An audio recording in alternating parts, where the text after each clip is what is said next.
pošto smo jutrošnju doktorsku radionicu završili tačno na vrijeme i pošto su i doktoranti držali se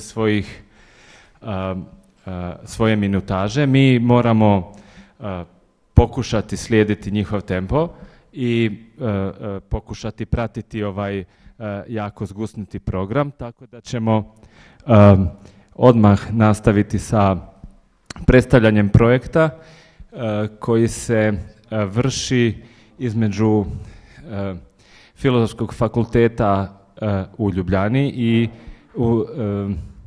Instituta za historiju na Univerzitetu u Sarajevu, a radi se o demarkacionim linijama u Sloveniji i Bosni i Hercegovini u 20. stoljeću, uzroci, toki, posljedice. Voditelj projekta sa slovenačke strane je profesor Božo Repe, kojim ga ovim putem pozdravljamo, a sa bosansko-hercegovačke strane je Edin Omerčić. Sada će nam, ako uspijemo naći PowerPoint prezentaciju, Bojan Balkovec reći nešto više. Sa slovenske strane predstavit ćemo dva primjera o pitanju granica i demarkacionih linija. Neke su kraćeg, neke su dužeg razdoblja trajanja. Prvo ću ja nekoliko reći o Rapatskoj granici i njenim posljedicama koje su vidljive još danas. Na ovoj karti vi sad vidite zapravo dva vremenska perioda. Jedan je period ispred postavljene Rapatske granice, dakle prije 1920. godine. To su ove obojene stvari. To su provincije unutar austrijskog dela Austro-Ugarske monarhije i vidite i crvenu liniju koja je linija nove Rapatske granice, koja je postavljena u novembru 1920. godine. Nakon razgovora jugoslovenske, u stvari delegacije Kraljevine SHS i Kraljevine Italije, u pregovorima u koji su, to sad znamo nekoliko posljednjih godina, Talijani prisluškivali jugoslovenskoj delegaciji, pošto tako da su u stvari znali unapred kako će jugoslovenska delegacija reagirati, u stvari šta će čut kao odgovor jugoslovenske delegacije na neke teze i nešto slično. Dakle, kad je granica usvojena, postavljena, onda je prešlo se na rad na terenu, da se granica postavi i to je bio neki period koji je trajao par godina, treba da se iđe po terenu od samog početka granice, dakle od tačke tromeđe između Kraljevine Italije, Kraljevine SHS i Republike Austrije, pa dole do Jadrana, do rijeke. To su radile komisije na terenu, svakih par metara postavljeni su neki granični kameni sa različitim oznakama, ali stvar je u tome, pošto je ova granica kad je postavljena u stvari presekla neke stare tradicionalne puteve, tradicionalne granice koje su starije, barem starije od toga postavljanja granice, barem 150 godina ili još starije. Ove granice koje su bile najmlađe, to su one na najnižem nivou, to su takozvane granice katastarskih opština. To je razgraničenje na samom terenu koje su Austrijanci postavljali negde od druge polovine 18. stoljeća i koje su još danas kamen temeljac kad se govori o nekim teritorijama u smislu najmanjih jedinica. Dakle, te granice koje je nova Rapatska granica na nekim mestima prelazila, sekala tu teritoriju, tu je trebalo te granice katarskih opština prilagoditi novom međudržavnom stanju. Ta je granica važila, u stvari bila je aktivna granica do septembra 1947. bar u najvećem delu ili u onom delu koji se dotiče Slovenije. Posle mirovnog ugovora između Italije i saveznika, taj već najveći dio teritorije vratio se Jugoslaviji. Ali nije se vratila promjena koja je izašla iz tog 29-godišnjeg života unutar Kraljevine Italije. I tu ću sad napomenuti koje su u stvari ostale još do danas. Ako sada pogledamo ovu kartu, ovaj gornji dio ovdje, i ako pogledamo ovu kartu, ovaj dio ovdje, linija je ista. Doduše ovdje gore, to je još danas isto državna granica između Slovenije i Italije. Ovaj donji dio dole, to su tehničke granice između statističkih jedinica u Sloveniji ili upravne granice između opština i slično. Dakle, poklapaju se sa istom granicom koja je bila za vreme Rapalske granice. To je nekad bila državna granica, sada su to granice nekih jedinica unutar statističkih ili upravne podele Republike Slovenije. Dakle, stvar koja je ostala, iako je Rapalska granica koja je to prouzrokovala, nestala već prije skoro 80 godina. A druga stvar koja je jako interesantna, u stvari nije samo tu se vidi na podeli većih delova teritorija. Ostalo kad su granice opština koje su na nekim delovima prilično male, razgraničenje između opština ostalo je tako da je granica između današnjih opština u stvari ide linijom nekadašnje Rapalske granice. A druga stvar na koju hoću da podsjetim, to je ovaj donji dio, ovaj zeleni dio, to je dio bivše provincije Krajinske koji je prešao za Rapalsku granicu, neću o ovom gore, nego samo o ovom dole, to je područje južno od Postojne. Dakle, na ovom području kad bi vi 1918. i prije toga došli na taj teritorij i pitali stanovnika kako se vi osjećate pripadnošću, u smislu pripadnošću. Mi smo Krajinci, dakle stanovnici Krajinske. Kad idemo danas, to je Primorsko-Notranska regija. I kad danas pitate ljudi na tom području, kako oni sami sebe shvaćaju Primorcima. Dakle, nešto što je proizašlo s toga da je tu došlo do neke umetne podele, ta umetna podela još i danas ima uticaj. Danas niko ko dolazi iz Ilirske Bistrice za sebe ne bi rekao da je Kranjec, nego da je Primorc. A u biti, kad vidimo ovu kartu, oni nikad nisu bili u Primorju. Prije toga 600 godina to nije Primorska, to je Krajinska. Toliko o nekom dugom roku uticaja neke granice koja je bila, koja nema više, ali u biti u praksi na nekim mnogim mestima je ostala. A kolega ima jedan drugi slučaj iz sljedećeg rata. Sad ćemo da vidimo kako je bilo za vreme Drugog svjetskog rata i kako je bilo na jednom dijelu granice. Kaj? Ne, napravimo.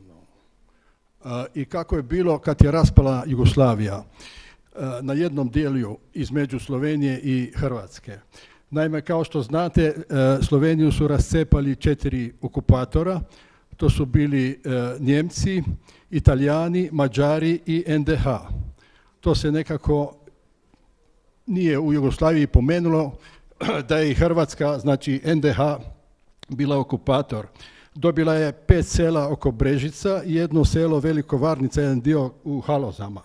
Ali oni su imali još veće apetite. Oni su htjeli da dobiju sve do Novog mesta i Novo mesto. To je tu dole. Oni su tu sve htjeli, Gorjanci i ovaj Žumberak, ovaj dio. To su sve, ali su ih Italijani odbili. Pisao je, posebno su pa želili da dobiju ovaj dio, tamo što je sa plavom bojom gore, to je bila nekad općina Radatovići, koja je spadala u Srez Črnomelj, znači u Belu krajinu. I ministar spoljnih poslova Mladen Lorković je pisao pisma kako ovdje žive Hrvati i nekoliko Slovenaca. Ali stvar je bila sasvim drukčija. Na ovom području žive potomci Uskoka, grko-katoliki, sa pravoslavnim korijenima.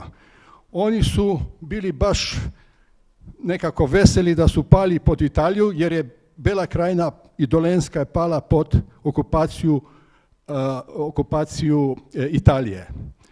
I oni su nama, mi smo puno intervjua tu pravili, da im je ova granica puno koristila, da nije NDH smio tu doći, jer bi ih pobili. I iz dokumenata koje smo pridobili sve to vidi. Znači, Lorković se izmišljao nešto. I tu imamo još jednog koji priča kako je bilo za vrijeme rata. Ovi što ih vidite, sve su tu pokojni, mi smo to radili pred 10 godina. Baš je evo 2017. Taj projekat i dobili i puno dokumenata na tu temu.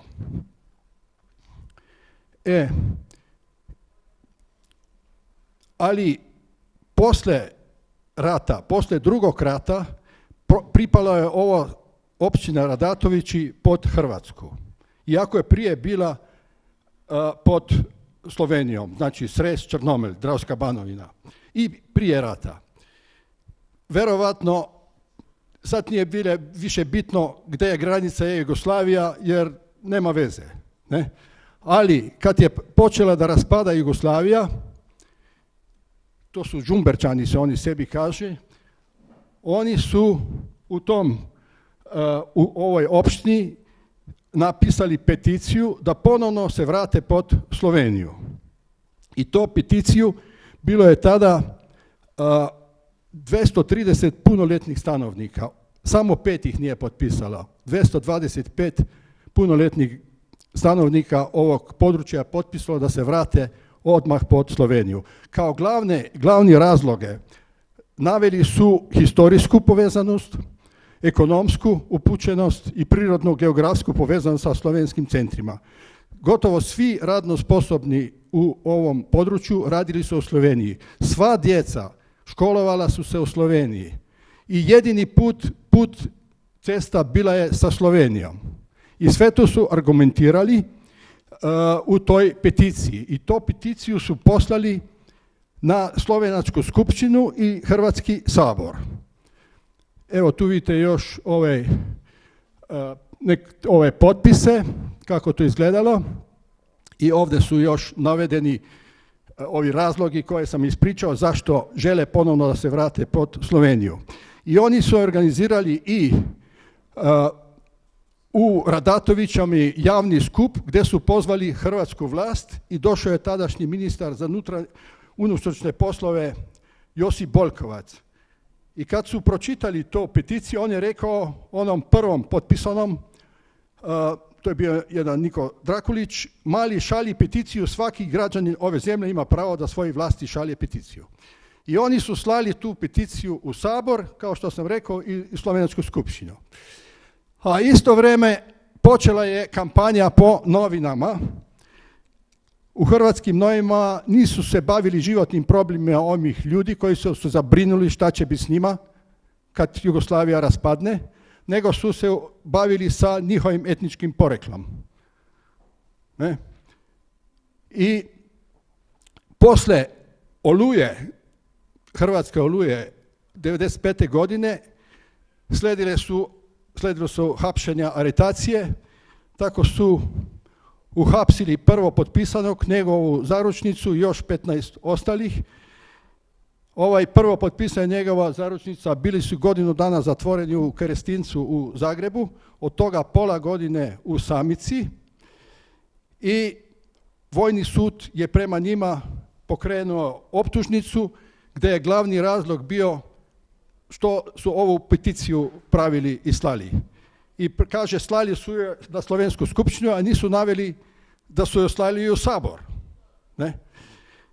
I novine su bile pune članaka kako što traži ovi neki jugonostalgičari, šta ja znam sve šta su bili nazivani, traže pripajanja Žumberka Sloveniji.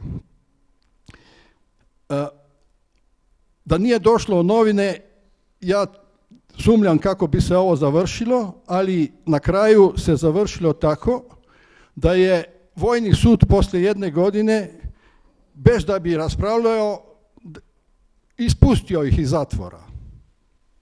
Bez neke obrazloženja, nego samo pustili su ih iz zatvora. I poslije su neki od njih tužili Hrvatsku državu i recimo ovaj prvi potpisa je njegova zaručnica, dobili su tužbu i dobili jednu odškodninu zbog tih maltretiranja. Danas je granica na tom delu najviše komplicirana granica između Slovenije i Hrvatske. Ova granica presjeća njive kuće na pola. U jednoj kući u krevetu spavaju muž i žena, žena u Hrvatskoj, muž u Sloveniji. Mislim, takvo je rascepana ova granica. Dobro, sad je Europa, Hrvatska i Slovenija u Europi. Nema sad nešto, ali ne znam ja ako ova Europa se nešto zakomplicira, kako će biti dalje, ne? Tako da, nekako bi rekao da je ovo stanovništvo što ovdje živi suočeno sa posljedicama političkih odluka na koje nema neki značajan utjecaj. I još to moram da kažem, ovdje dosta ste stariji, možda se sjećate kako je bio Trdinov vrh ili Sveta Gera neko vreme, puno novina, Tuđman je puno pričao kako i onaj, šta je bio, što je jahao na konju kao na gore na Trdinov vrh, na Svetu Geru i uspomena Kučanovog savjetovalca dr. Zdenka Rotera je napisano da je Kučan onda rekao posljedica ove situacije sa Trdinovom vrh je posljedica što su Žumberčani pisali ovu peticiju da ponovo idu pod Sloveniju. I bilo je onda puno razgovora šta sa onom vojnom kasarnom ili objektom što je na Trdinovom vrhu. Puno se to pravilo napetosti između Slovenije i Hrvatske. To je ta kuća vojnička objekat na Trdinovom vrhu i tako da u biti arbitraža što se rešavala preko nekoliko godina, ali u biti zbog granice na moru, ovo je ostavila da same države između sebe reše. U to se nije ticala. Tako da to nije rešeno. Ovdje je još uvijek vojni objekat. Ja bih želio da se ovaj vojni objekat pretvori u planinski dom slovenačko-hrvatskog prijateljstva i da se ovo obručje demitalizira i da se to proglasi kao prirodni park prirode. Jer jedan dio je već proglašen, park prirode Žumberak, jedan dio i da se još ovo uključi unutra. Ne vidim, mislim da je bilo to najbolje rješenje.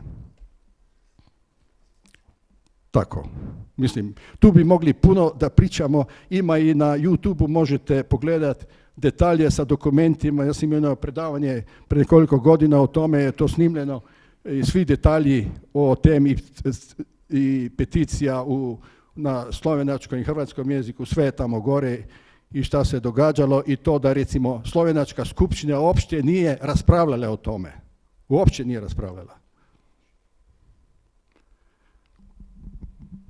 Eto, toliko.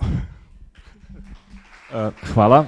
Hvala kolege iz Slovenije koji se tako nerado odriče mikrofona. Ja ću svoje vrijeme koje mi je ostalo od 4 minute u potpunosti iskoristiti, budući da i doktoranti iskorištavaju svoje vrijeme u potpunosti i jako kratko. Ja nemam vremena za PowerPoint prezentaciju, mada sam je napravio i tema je zapravo slična.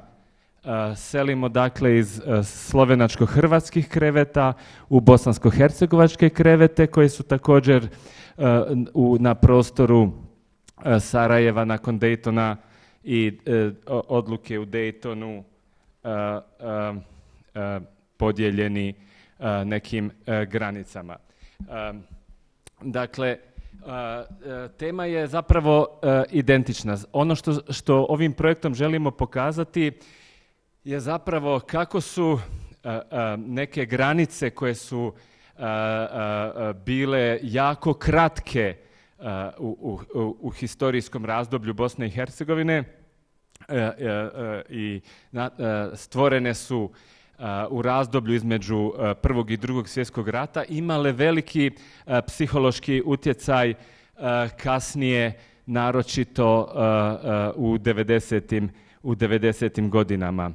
Meni je žao što ovdje nema profesora Ive Komšića da mu kažemo ipak da mi čitamo te neke njegove knjige koje je on napisao, ali imam samo još 2 minute da vam otprilike pokušam skrenuti pažnju koliki je to utjecaj, a zapravo na to je podsjetio prije jedne konferencije profesor Kamberović i radi se o jednoj akciji aktivista iz Karton revolucije kojima ovih dana sude zbog nekog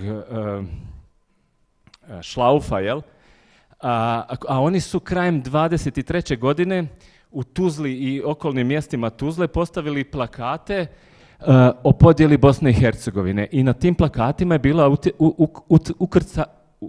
ucrtana slijepa karta Bosne i Hercegovine koju presjeca jedna granica uz slogan "Za ovu se granicu mi borimo".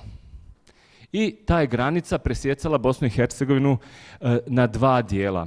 Reakcija javnosti je bila brza, ishitrena, ali zato i jako iskrena. Govorilo se o tome kako je ponovno ta separatistička Tuzla poziva na podjele u Bosni i Hercegovini na podjelu Bosne i Hercegovine između Hrvatske i Srbije.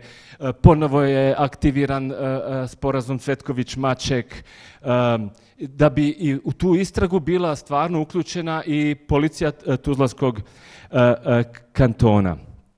Posebno se isticalo to kako su zapravo plakati postavljani i blizu stratišta, blizu kapije i opet se i u tu priču uključivalo stradanje civila od 25. maja 1995. godine. Šta se zapravo ispostavilo i time ću završiti, budući da sam i na početku tog istraživanja, a ostalo mi je čak i 1 minuta, jel? Narednog dana se ispostavilo da su aktivisti zapravo ucrtali liniju koridora neizgrađenog autoputa 5C koji su onako imenovali linijom podjele i zapravo se radilo o provokaciji i podjeli na ljude koji se zalažu, odnosno koji sprečavaju napredak cijele države u cijelosti. Mislim da u ovom istraživanju je moja hipoteza i pitanje zapravo gdje su danas granice, gdje se one nalaze. Da li se granice Evropske unije, na primjer, nalaze u Hrvatskoj, ili se nalaze u Sarajevu, ili se nalaze u nekim saharskim zemljama, zapravo gdje je granica, fizička granica koju čovjek legalno mora proći proceduru i sve da bi mogao pristupiti u Evropsku uniju, na primjer. Mislim da će se hipoteza je da geografske karte ove koje danas gledamo više ne vrijede, odnosno da neke urbane mape gube smisao u srazu dihotomija tog mitološkog imaginarija sa stvarnim sistemom. I isto tako na pitanju Sarajeva će se postaviti slično pitanje, budući da se upravo analizira ova granica stvorena nakon Dejtonskog sporazuma i kreiranja jednog pod navodnicima grada istočnog Sarajeva koji je zapravo geografski na zapadu, pa tako da tu se stvarno možemo igrati i kompasima i mapama, izvorima i tako dalje. I mislim da će se i Branimir složiti da sam ovo vrijeme iskoristio na najbolji način. Ja vam zahvaljujem.